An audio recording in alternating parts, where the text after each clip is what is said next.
পার্শ্ব শিক্ষক সহ রাজ্যের সমস্ত বঞ্চিত এসএসএম কর্মীদের ভাতা বৃদ্ধির একটা সম্ভাব্য তারিখ ছিল 31শে জুলাই থেকে 15ই আগস্ট, এবং সেই সময় একেবারে শেষের দিকে 15ই আগস্ট হলিডে, অর্থাৎ যা হওয়ার 14ই আগস্ট পর্যন্ত।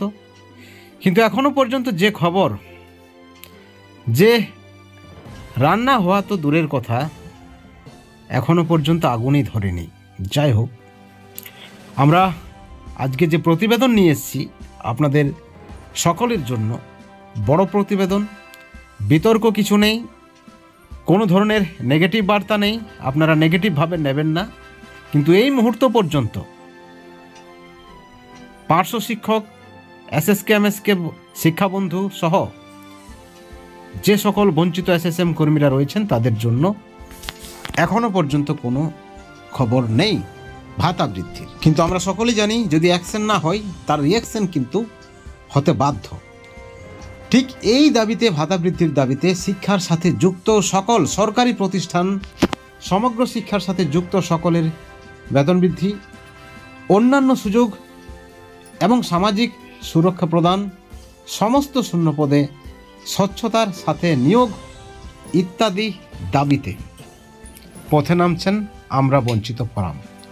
কিন্তু শুরুতেই আপনাদেরকে দেখাবো যে স্টার্টিং যেভাবে রয়েছে, শিক্ষার সাথে যুক্ত সকল সরকারি প্রতিষ্ঠান, সমগ্র শিক্ষার সাথে যুক্ত সকলের বেতন বৃদ্ধি এবং অন্যান্য সুযোগ ও সামাজিক সুরক্ষা প্রদান। অর্থাৎ এই যে সামাজিক সুরক্ষা প্রদান নারীদের, মহিলাদের, সেই সঙ্গে অবশ্যই হিংসা, এবং সেই সঙ্গে সমস্ত শূন্য পদে নিয়োগ দিতে হবে। তার উপর আবার স্বচ্ছতার সঙ্গে, অর্থাৎ দুর্নীতির বিষয় কিন্তু এখানে সহজেই এন্ট্রি মেরেছে।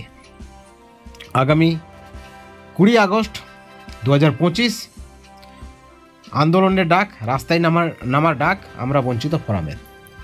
পদ নয়, পেটের দাবিতে নিজেদের সন্তানের মুখে অন্ন জোগানোর লক্ষ্যে বিকাশ ভবন অভিযান। কিন্তু বড় প্রশ্ন, এখানে কি শুধুমাত্র সমগ্র শিক্ষা মিশনের কর্মীদের জন্য এই আয়োজন বা এই কর্মসূচি? না, এখানে বা এই কর্মসূচির মাধ্যমে রাজ্যের প্রতিটি জনসাধারণের দাবি রয়েছে। এখানে মহিলা থেকে শুরু করে, নারী থেকে শুরু করে শিশু, সকলের দাবি রয়েছে, সকলের অভাব অভিযোগ কিন্তু রয়েছে এই কর্মসূচিতে, এবং তাতেই আপত্তি রয়েছে সরকারপন্থীদের। আপত্তি কি? এখানে রাজনীতি হচ্ছে। আপনারা জানেন, আমরা বঞ্চিত ফোরামের অন্যতম শরিক সংগঠন সিটু সংগঠন, এবং একই সঙ্গে আরও একটা বিষয় নিয়ে পার্শ্ব শিক্ষকদের একাংশ ভয়ভীত বা আশঙ্কা প্রকাশ করছেন যে সম্মানীয় মাননীয় মনোরঞ্জন মণ্ডলের নেতৃত্বে যদি রাস্তায় নামা হয় তাহলে সেটা মুখ্যমন্ত্রী ভালোভাবে নেবেন না। এবং অবশ্যই পার্শ্ব শিক্ষকদের বা সমগ্র শিক্ষা মিশনের এই যে একাংশ তারা সরকারপন্থী, সেই বিষয়ে কোনো সন্দেহ নেই। তাদের দাবি, বিশিষ্ট আইনজীবী বিকাশ রঞ্জন ভট্টাচার্য 26,000 শিক্ষক শিক্ষাকর্মীর চাকরি বাতিলের মামলায় মামলাকারীদের আইনজীবী। মমতা বন্দ্যোপাধ্যায়ের সঙ্গে একটা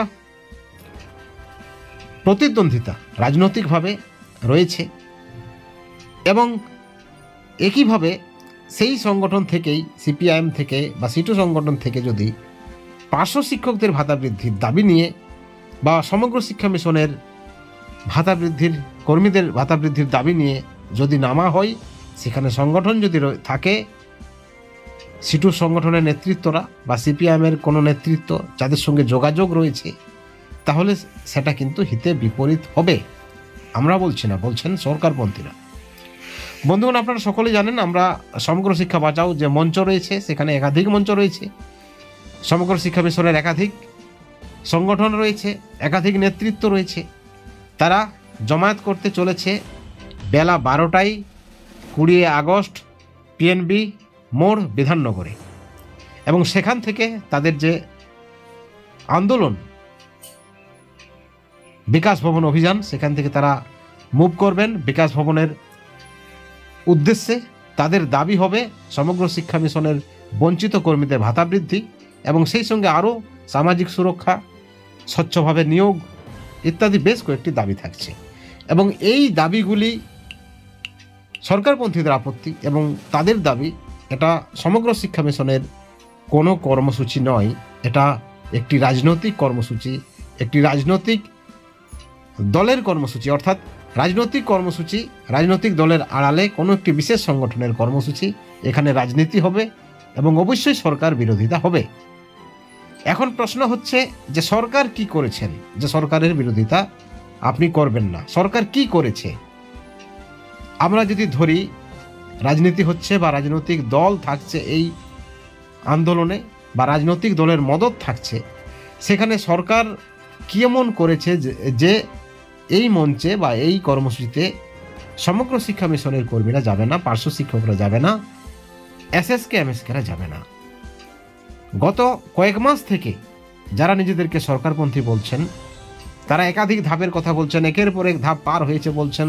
এই জিও হবে জুলাইয়ে, জুনে, আগস্টে, মার্চে, 31শে জুলাই থেকে 15ই আগস্ট পর্যন্ত একটা সময়সীমা দেওয়া হয়েছে। তবু ভাতা বৃদ্ধির কোনো ইঙ্গিত অন্তত সরকারিভাবে মিলেনি। কোনো এক নেতৃত্ব কথা দিয়েছিলেন যে 31শে জুলাইয়ের মধ্যে জিও বের করে দেবেন, কিন্তু পারেননি। বিভিন্ন নেতৃত্ব রয়েছেন সরকারপন্থীদের, তা দাবি করছেন মাননীয় মুখ্যমন্ত্রী সব কিছু পাস করে দিয়েছেন। আবার একই সঙ্গে খবর উঠে আসছে তিনবার মাননীয় মুখ্যমন্ত্রী বৈঠক করলেও সেই ভাতা বৃদ্ধিতে এখনও সায় দেয়নি। শিক্ষামন্ত্রী বলেছিলেন, আপনাদের নিশ্চয়ই মনে আছে, যে সব কিছুই রেডি রয়েছে, শুধুমাত্র মুখ্যমন্ত্রীর একটু সদর্থক ইঙ্গিতের প্রয়োজন। অর্থাৎ এই পরিপ্রেক্ষিতে যখন সমগ্র শিক্ষা মিশনের কর্মীরা ভালোভাবে উপলব্ধি করতে পারছেন যে কোনোভাবেই ভাতা বৃদ্ধি ঘোষণা হওয়ার সম্ভাবনা নেই, তখন তারা রাস্তায় নামতে বাধ্য হচ্ছেন। প্যারাটিচার থেকে শুরু করে এসএসকে এমএসকে, শিক্ষাবন্ধু সহ সমগ্র শিক্ষা মিশনের সকল ধরনের কর্মীদের এই কর্মসূচিতে ডাক দেওয়া হয়েছে। সকলকেই বলা হচ্ছে যে আপনারা নিজের দাবি বুঝে নিন। এই সরকারের সদিচ্ছার যথেষ্ট অভাব রয়েছে। এমতো অবস্থায় মুখ্যমন্ত্রীর দৃষ্টি আকর্ষণের জন্যই তারা রাস্তায় নামছেন। সরকারের কাছে তাদের বার্তা থাকবে যে অবিলম্বে বঞ্চিত এসএসএম কর্মীদের ভাতা বৃদ্ধি করা হোক, এই দাবিতে তারা কিন্তু রাস্তায় নামছেন। এখন প্রশ্ন হচ্ছে এই কর্মসূচিতে আপনি বা আপনারা অংশগ্রহণ করছেন কিনা সেটাই দেখার, এবং আপনারা অংশগ্রহণ করছেন কিনা অবশ্যই আমাদের চ্যানেলের কমেন্ট সেকশনে কমেন্ট করে জানাবেন। যদি অংশগ্রহণ করছেন না, কেন করছেন না, সেই বিষয়টাও কিন্তু আপনারা তুলে ধরবেন। বন্ধুগণ, এই ভিডিওর পরিপ্রেক্ষিতে যদি আপনাদের আরও কোনো মতামত থাকে, প্রতিক্রিয়া থাকে, অবশ্যই কমেন্ট করে জানাবেন।